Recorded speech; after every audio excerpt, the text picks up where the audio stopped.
last and certainly not least this morning, we'll be hearing from Lori Burns from Georgia Tech, and in this talk, sort of representing our generous sponsor, MOLSI. So as folks may or may not be aware, the Molecular Sciences Software Institute, one of the big things that they've done is work a lot on putting together some of these kind of central interface packages. So I think yesterday someone mentioned the MOLSI driver interface, and they have several projects of this type that are sort of aimed at exactly some of the things that Julia folks really like to talk about around interoperability and all of these kinds of things. And so I really wanted to have someone representing one of those projects here. And I'm delighted that Lauren will tell us today about QCSchema, which is one of these projects designed to be a schema for quantum chemical calculations. And yeah. Exactly. And then, I think, yeah, I see the play button right there. I think it's, oh, either way, yeah.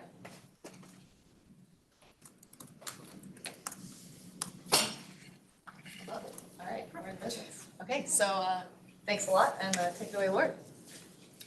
Okay, so thank you for the opportunity to learn more about Julia this week. I'll talk to you today about MOLSI's QCSchema. I'm from David Sherrill's group at Georgia Tech, and I'm one of the developers of Sci4, an open source quantum chemistry package. That is, I'm not actually from MOLSI, as Rachel said. I work with them on projects to further modularity and interoperability.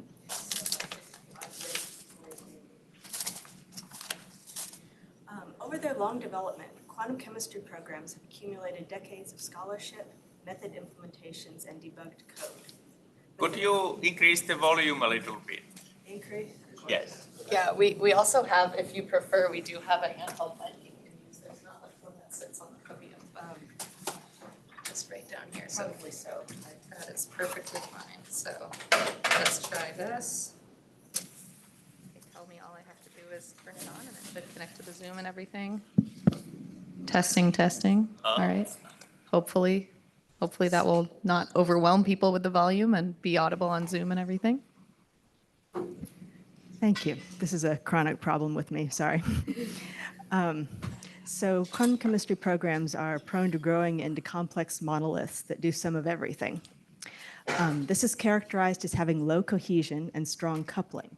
But what we'd like in terms of reusability, comprehension, and maintenance is many software programs with high cohesion and loose coupling. That is, each does one thing well and they can work together. Looking at some of the components that can be inside these monoliths, this can include generic libraries like BLOS, quantum chemistry libraries like DFT, and the actual method workhorses. And then beyond the calculation, there are processors of whole calculations like finite difference or MD code. All of these have been observed inside quantum chemistry programs. But what we'd ultimately like to see them focus on is method workhorses and the user interface. Even as more modular code is developed, new workflow ecosystems are springing up and collecting codes. I've shown here ASE, Sci4, and Nomad. This is great, but I think we do want to assure that there's easy communication between these new ecosystems. So QCSchema is MOLSI's contribution to data standardization for running jobs, transferring data between computational molecular sciences, or CMS programs, and archiving quantum chemistry results. I hope to acquaint you with the software stack and several applications and projects using it, along with the actual contents of the QCSchema layouts. QCSchema is the fundamental component of the QC Archive project.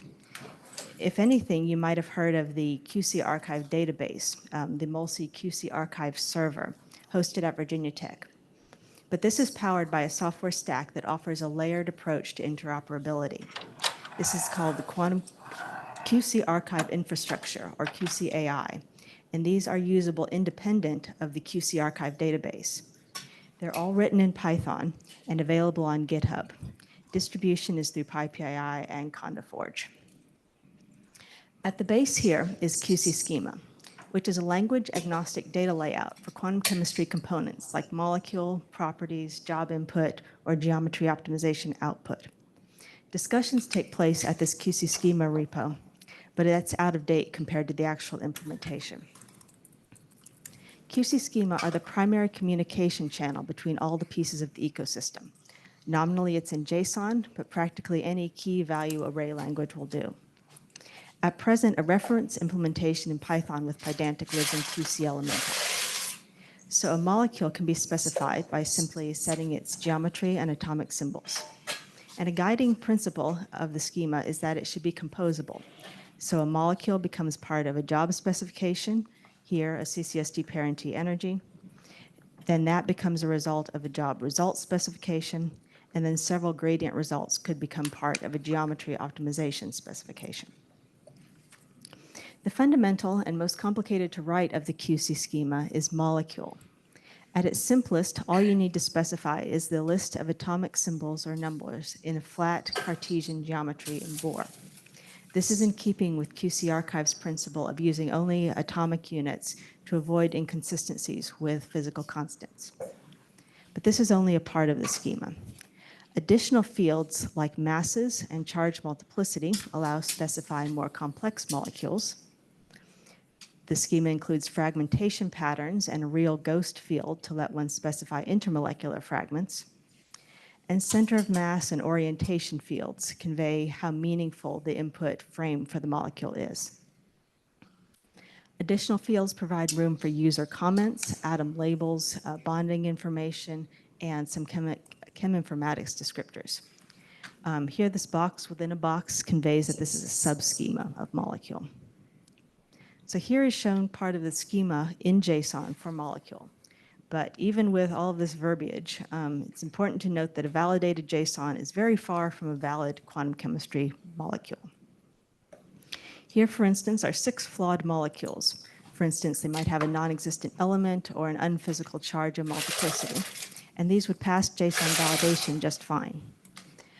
For greater confidence, we use QC schema implemented through Pydantic models, which enable strong validation and easy export to JSON. And these are what live in the project QC Elemental. QC Elemental is next up in this QC Archive infrastructure stack with its Python implementations for QC schema layouts. It also provides useful reference data like physical constants and periodic table APIs, as well as helper functions for schema models. QC Elemental provides an API to NIST codata and also provides consistent unit conversions, so it sounds like you have that covered in Julia. And it provides an API to periodic table data and atomic data sets from the literature, like van der Waals radii.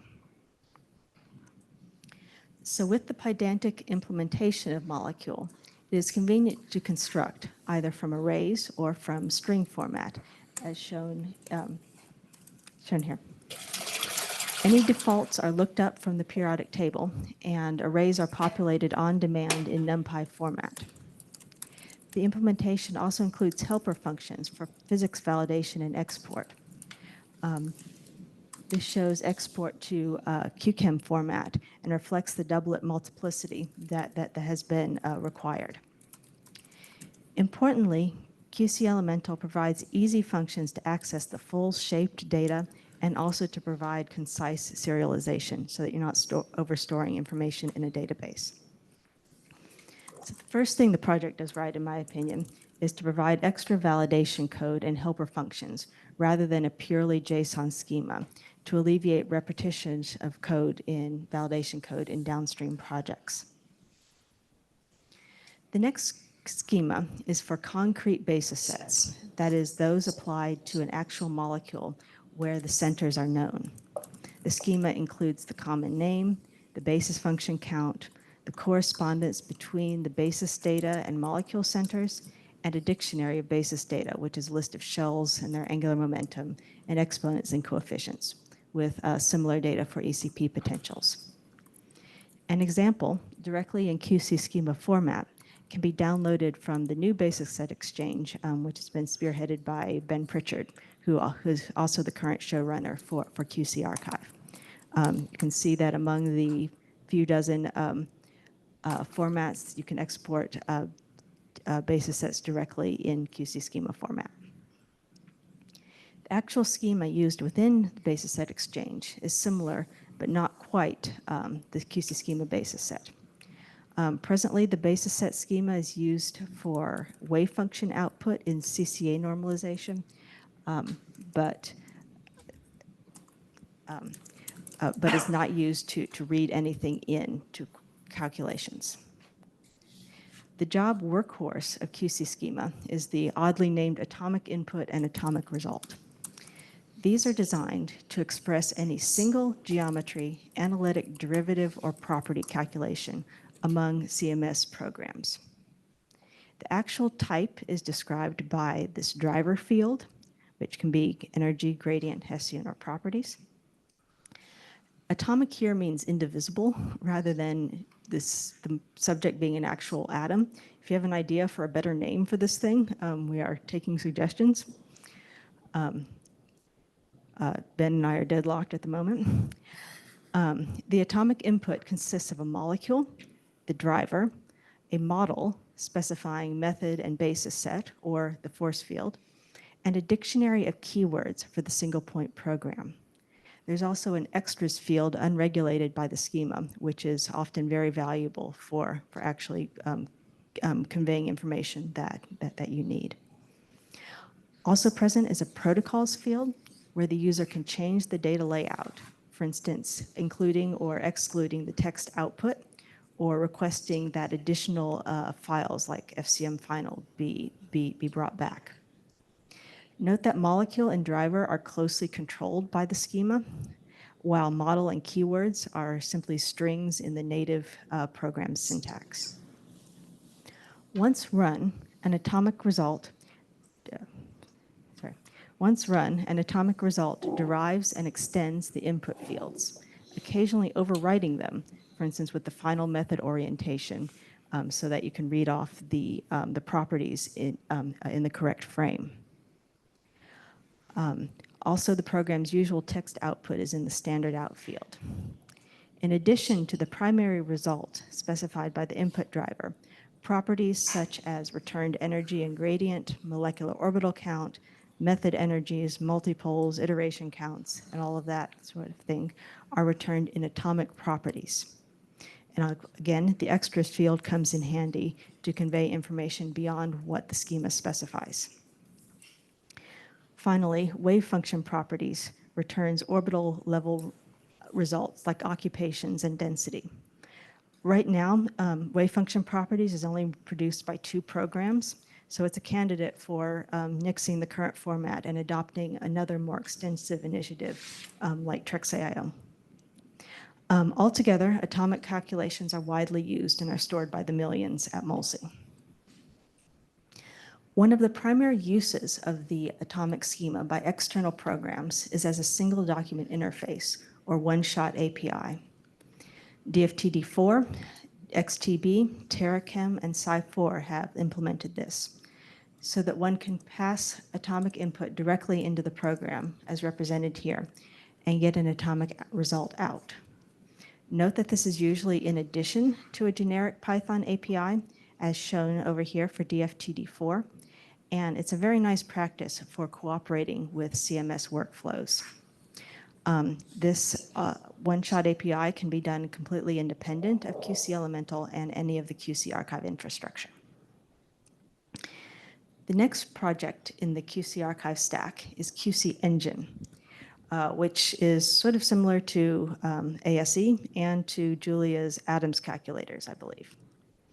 QC Engine's role is as an I/O runner for QCSchema. It is QC Engine that actually interacts with community computational molecular sciences codes, which don't typically use structured data for input or output, and presents a uniform interface to them. Additionally, it handles specifying the compute configuration, like memory and nodes, and recording runtime hardware information.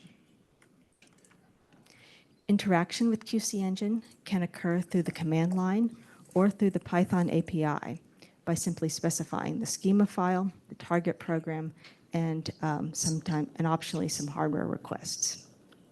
Note that identical atomic input specifications are unlikely to work with all 4 of these programs as shown, because there's still program-specific syntax in the method and keywords.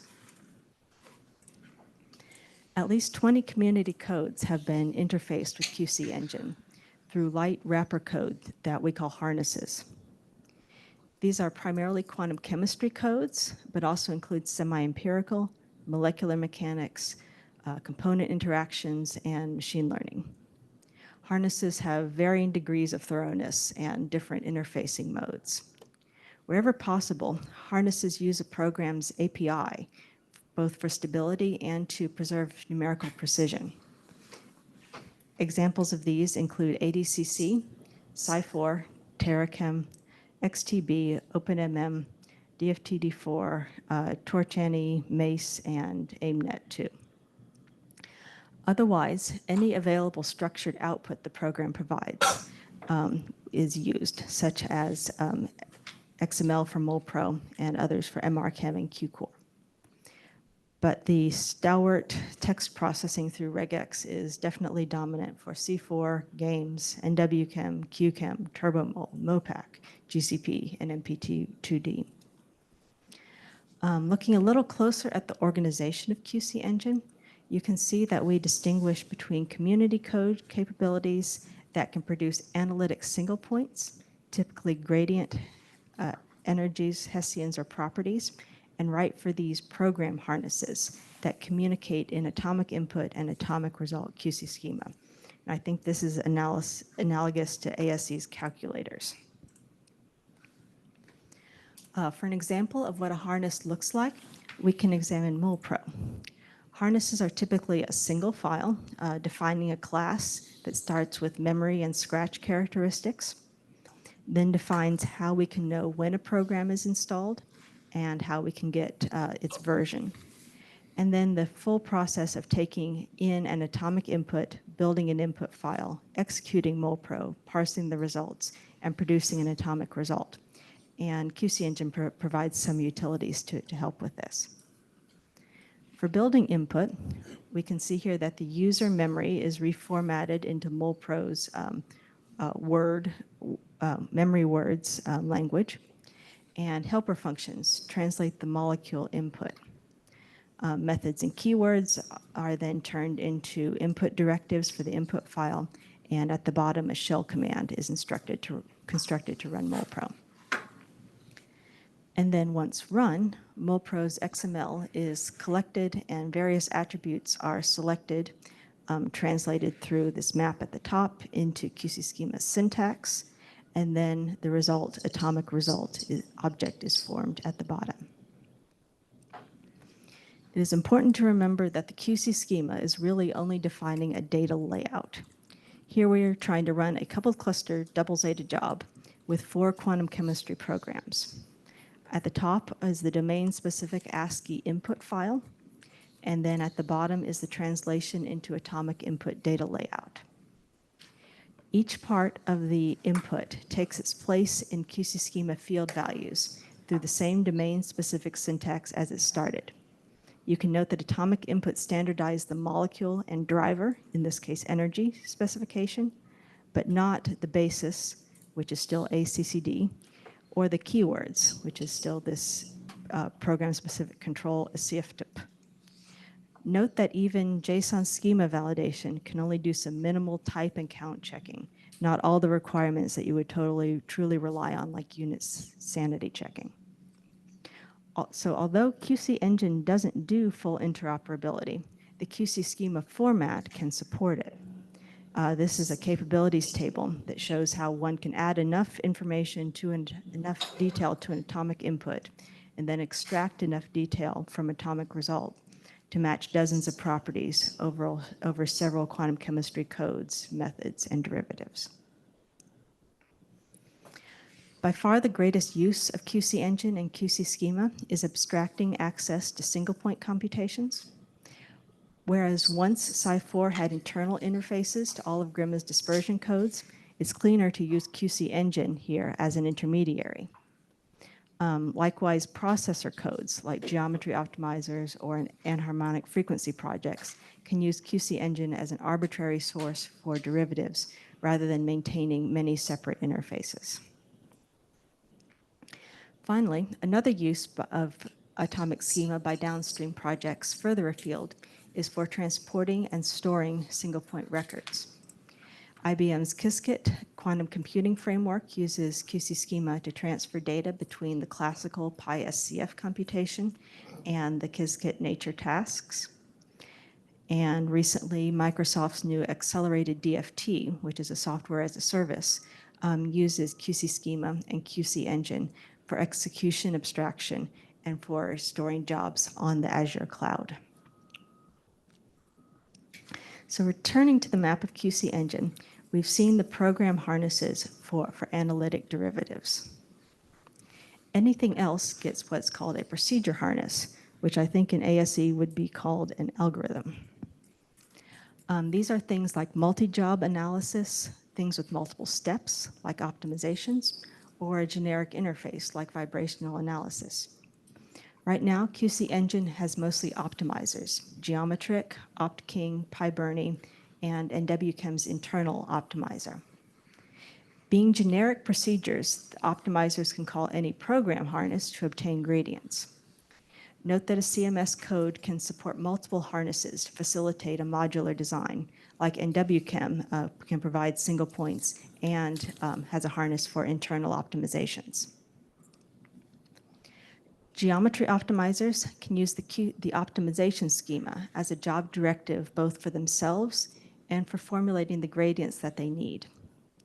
The bare setup is to provide this an initial molecule and keywords for the optimization, including which program to use for gradients, and then a specification for how to run the gradients that looks fairly similar to atomic input.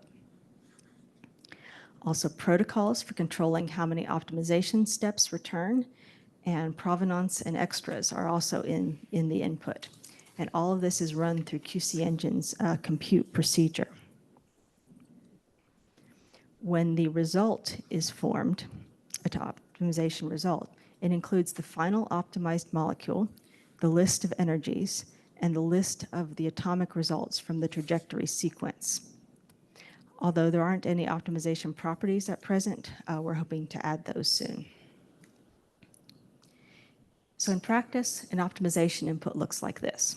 There's optimizer-directed keywords, there's the initial molecule, and the spec for the gradient. We can check the nuclear repulsion energy at the start, and then both geometric and OptKing optimizers have already implemented QCSchema interfaces over on the left. So they can be run as a one-liner, and then we can check that the nuclear repulsion energy has changed. What this looks like in representation is that an optimization input is being presented directly to the program, which then calls QC Engine for its gradients.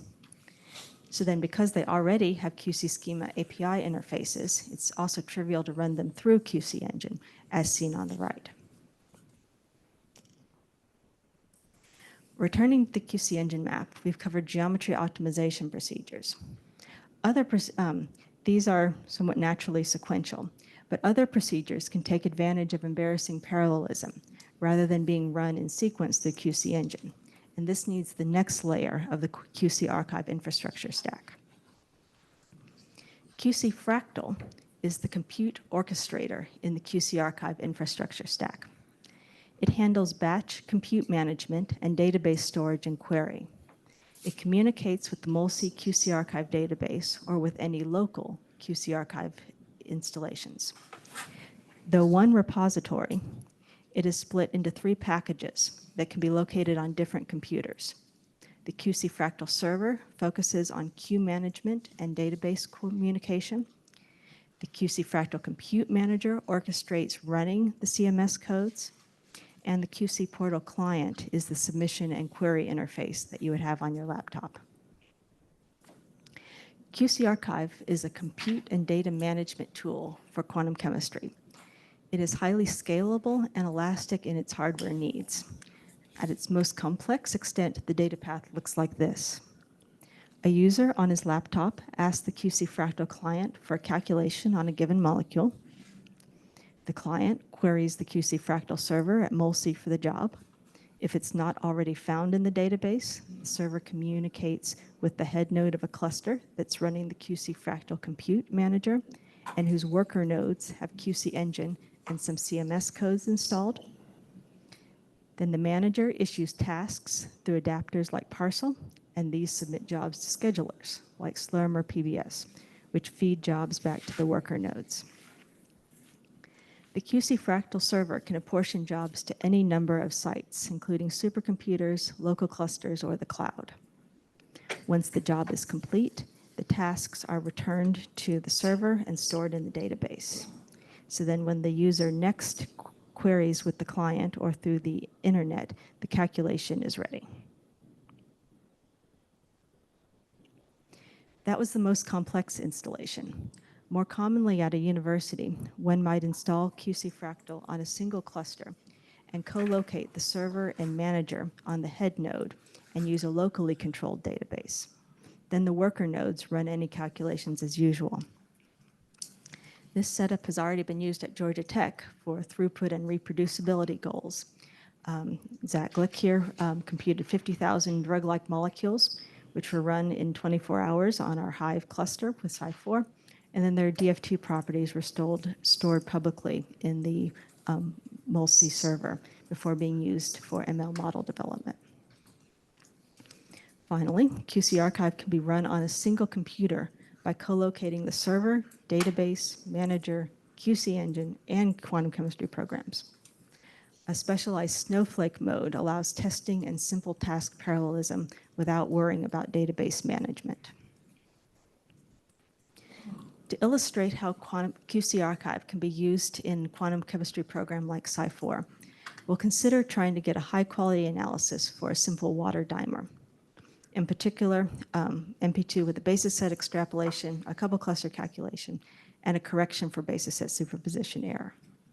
This requires 6 independent calculations, so we'd like to run them in parallel when we're on a suitable machine. The way we do this is by restructuring the Python driver in Sci4 into the distributed driver, where the main user-facing functions are energy, gradient, and Hessian. And if you run the job, it yields those quantities. This is run directly through the Sci4 library. Then additionally, we define post-processing computers that have separate plan and assemble parts. So the many-body decomposition computer decomposes a molecular cluster into fragments, applies any ghosting, then returns QCSchema specifications. Likewise, the finite difference computer displaces a reference geometry along a stencil and returns QCSchema specifications as substituted geometries. Similarly, the composite driver decides on a component model chemistry and substitutes them into QCSchema specifications. And then finally, analytic calculations get a simple atomic computer passing through QCSchema. So any user calculation decides which amongst these procedures needs to be employed and then sequentially runs their planning functions, resulting in a pool of atomic input specifications. And then each of the inputs could be sent directly to Sci4 and collect into atomic results, which successively run the procedure's assemble functions to produce the energy and gradient. However, in practice, we don't run QCSchema through Sci4 directly, but instead divert it all through QC Engine to minimize differences between serial and parallel execution of Sci4. To illustrate, a simple analytic model chemistry has a very simple path through the code, whereas our counterpoise corrected basis set extrapolation that I described runs through various planning functions, computes the jobs, runs through assembly functions, and collects the final energy. Finally, we can add the QC Fractal module to allow parallel contribution. And then, so we get parallelism while only passing through about 30 more lines of Sci4 code. With the addition of QC Fractal to Sci4, we've gained some parallel capabilities and the ability to easily search for independent subjob results. As an example input, here one sets up the QC Fractal client and then issues the usual directive for the counterpoise corrected extrapolation on water dimer.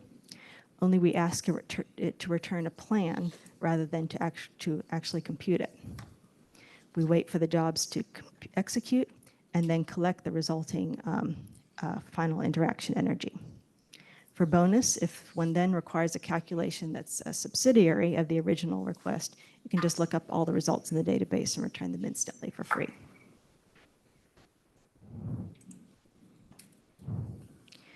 So returning to our QC archive map, what we've seen so far is QC Fractal high throughput by submitting lots of single jobs to the QC portal client, whether as a set of molecules or other variations on the input. The user can alternately submit one job to QC portal and request that the QC Fractal server start a service, which is when the code on the server iteratively spawns new tasks to take maximum advantage of parallelism. Primary among the QC Fractal uses is the torsion drive. This type of calculation is used in force field development when you need to know the lowest energy conformation at many fixed angles in a dihedral rotation. Conventional sequences of constrained optimizations are very starting point dependent. So Liping Wang wrote a new program, Torsion Drive, that uses wave function propagation to trigger re-optimizations whenever a nearest neighbor achieves a new minimum.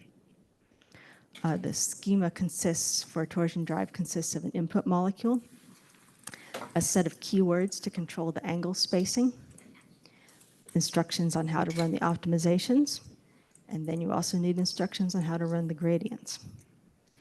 At the end of a job, the schema returns the set of molecules optimized at each point on the angle grid, as well as their full histories.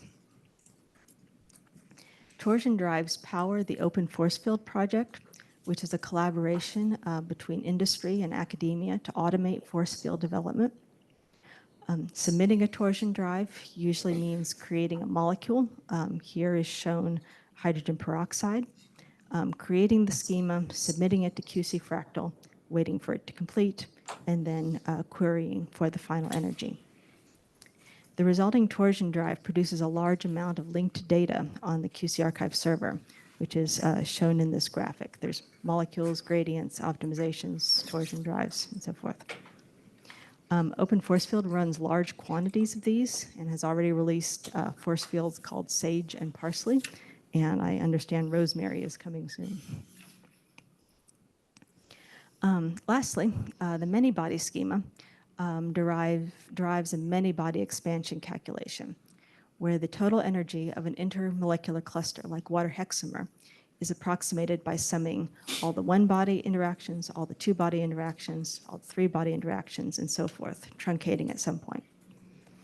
The schema starts with a fragmented input molecule. Then it includes instructions for what program to run the expansion with and the target derivative.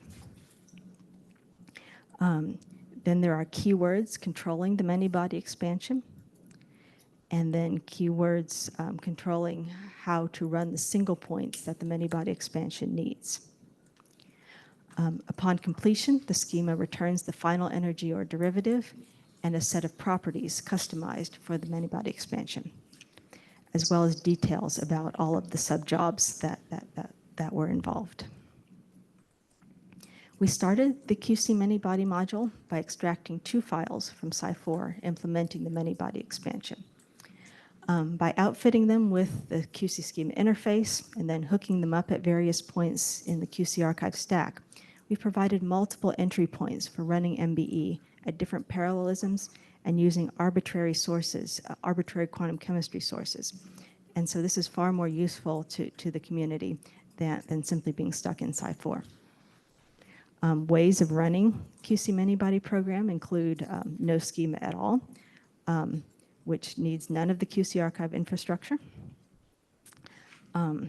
to using QC Engine as a backend for single points, or running it directly through the QC Engine, or running it in Sci4. Sci4 users see no change after this extraction. And finally, to full automated parallelism by running this through QC Fractal. Last, the part that you're probably interested in, sort of the governance and what we did right and wrong. I think that the QC Fractal and Open Force Field collaboration illustrates probably the most important thing that MolC did right. Early on, they prioritized building a deep science-focused operations stack atop their projects. And so that would both exercise and polish the base software, QCSchema, and the rest of the QC archive infrastructure. Secondly, they found good separations of concern for the software stack and solidified projects around those missions to define data layout in QCSchema, to implement the schema with additional resources in QC Elemental, to form a schema runner in QC Engine, and then QC Fractal for orchestration and storing results. And this allows the community to nibble at the QC archive infrastructure or to fully commit to the full software stack. Also, schemas are as flat as possible, consistent with reusability. That makes it easier for users to remember and to type out inputs. QCSchema isn't the broadest schema out there for quantum chemistry, but I think it has a track record for readability and for learnability. Previous QCSchema models weren't dated on all these past slides because they've pretty much been in recognizable form and stable with minor refinements since about 2019. For an idea of the timeline, MOLSI spun up in about January 2017, and by the end of the year, there was a community meeting to discuss QCSchema. Came back with many ideas from that, and about 14 months later, QCSchema models were implemented in QC Elemental, and 2 months after that, a beta for QC Archive that was already running torsion drives was announced at ACS. In 2020, the QC Archive paper came out. What perhaps have been holdups in development? The QCSchema files, like Julia interfaces, I think, are more long-lived than API usage. And so it's far more breaking to make changes than it is to change an API. And also being a foundational dependency of so many projects, it was often easier to not make changes and not disrupt everything downstream of QCSchema.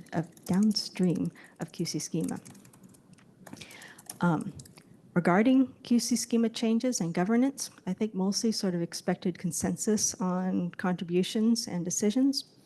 When that didn't occur, or when there weren't enough opinions, or when it wasn't too sure what was the correct route to go, they tended to implement a likely candidate in QC Elemental for testing. That got refined along the way. But those changes didn't always make it back to the QCSchema repository, and so some divergence evolved. Also, we didn't actually plan a governance or upgrade policy. But the most important constraint, I think, is that research demands that some things downstream need to be implemented quickly, otherwise you're going to be blocked.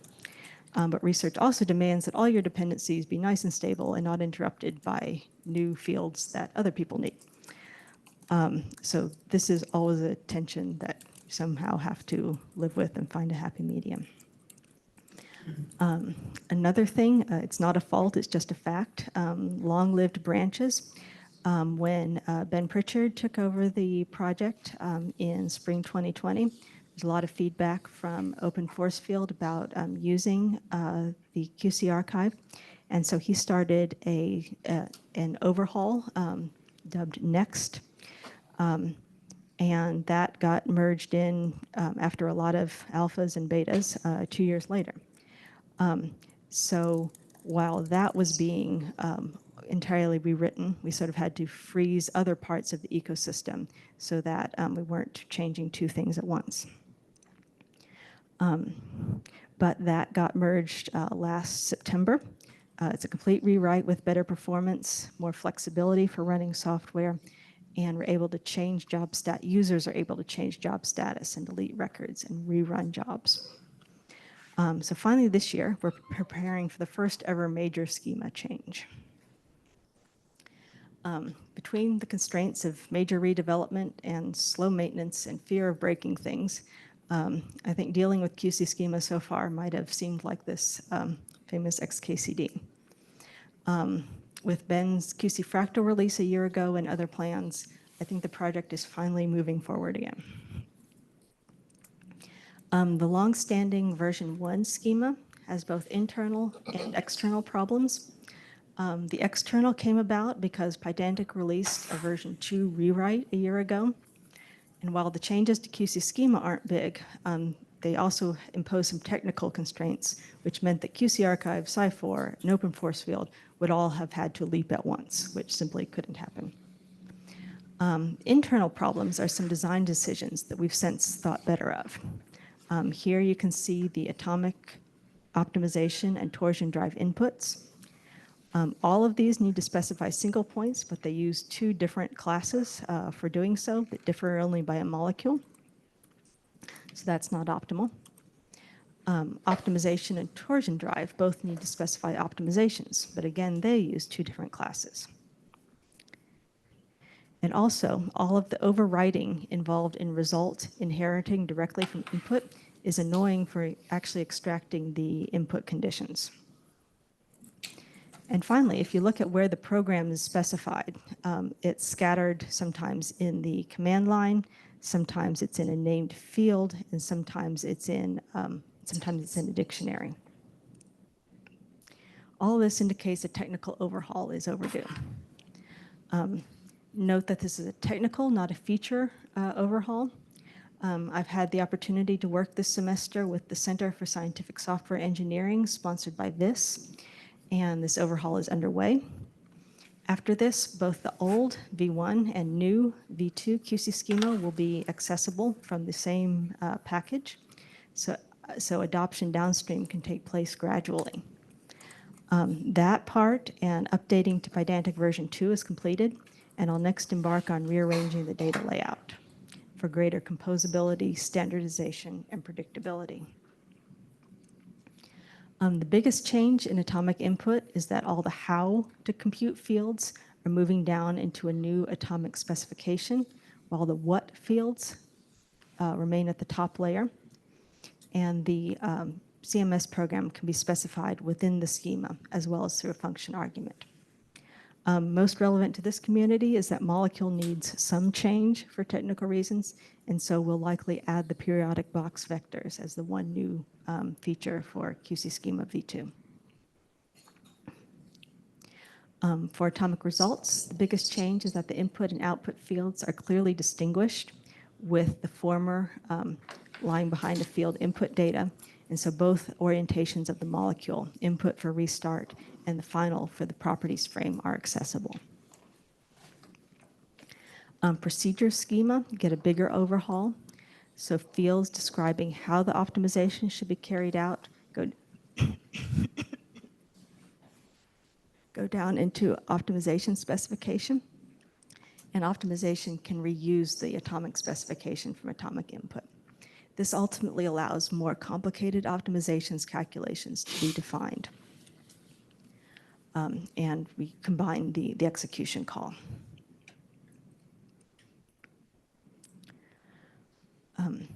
After QCSchema V2, we can finally look to new features again.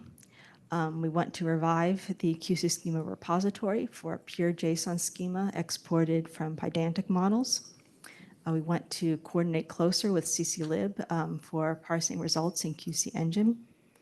I'd like to explore connections with Trexio, Nomad, and et cetera. And also start to manage certain additional quantum chemistry capabilities, like solvation, point charges, and using basis set as an input for results. By cross-implementing and registering these labels in QC Engine and tracking them in QCSchema. We need to restart talks with the community on V3 features. It's going to be medium term, a year or two out, but we'll certainly start taking requests if there's anything that would be helpful. And finally, set up some community governance so that QCSchema repository becomes the single source of truth, and a steering committee reviews changes fast enough to get research done and slow enough to allow research to get done.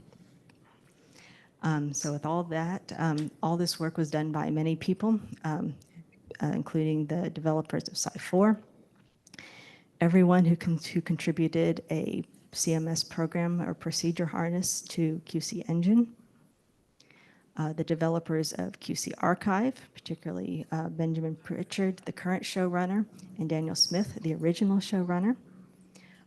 Also the contributors to the QCSchema specification and support from MOLSI. Also thanks to everyone in the Cheryl group. And thank you all for your attention.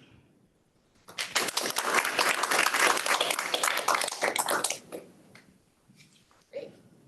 Questions for Lori at this point? There's some great ideas and principles in here that we can circle back to this afternoon, certainly. But anyone wondering anything at the moment?